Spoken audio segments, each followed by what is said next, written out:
Welcome back to this week's episode of Humans in 5.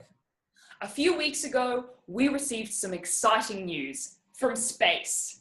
That's right. NASA have begun releasing results from their landmark study examining the effects of space on astronauts. Researchers have been spending decades studying the influence of outer space on our human bodies. However, it's sometimes tricky to tell how much variation is due to being in space versus the variation that exists between all people. But finally, NASA were presented with the perfect opportunity to study how space affects us without having to worry about genetic differences. Scott and Mark Kelly are twin NASA astronauts, and as twins, they have the same DNA. Mark, who is retired, stayed on Earth as a ground-based subject, while Scott went up to space to live and work on the International Space Station for 12 months. Researchers collected a range of biological samples from both Mark and Scott before, during, and after Scott's trip to space, and now the results have started coming in. Some of the most curious preliminary results have to do with the DNA of these twins. One of these changes relates to Scott's telomeres. Telomeres are elements located at the ends of DNA strands. These elements shorten with age and play a role in senescence, or the process of aging, and how it affects our cells' ability to regenerate.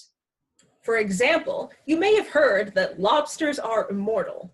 That's not true. Lobsters have very long telomeres. These long telomeres mean that lobsters are not affected by the 7 signs of aging in the same way as humans. When researcher Susan Bailey compared the twins' DNA, she found that Scott's telomeres became longer in space relative to Earthbound Mark's. Scott's telomeres may indicate that the senescence or aging process might not work quite the same when we live outside of the Earth's atmosphere. However, Scott's telomeres began to shorten once he arrived back on Earth, suggesting this process isn't permanent. There were other interesting changes to Scott's DNA.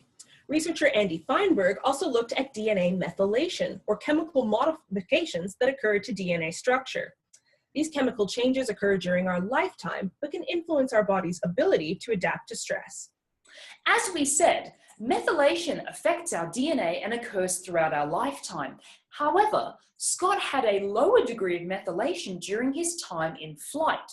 Scott also had more variable rates of methylation across his year in space.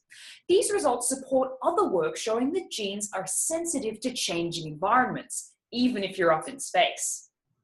Humans are super adaptable, so if we ever adventure further in space, it's possible our genes may actually change as we explore the final frontier. Thanks for watching, and we'll see you next time on Humans in 5.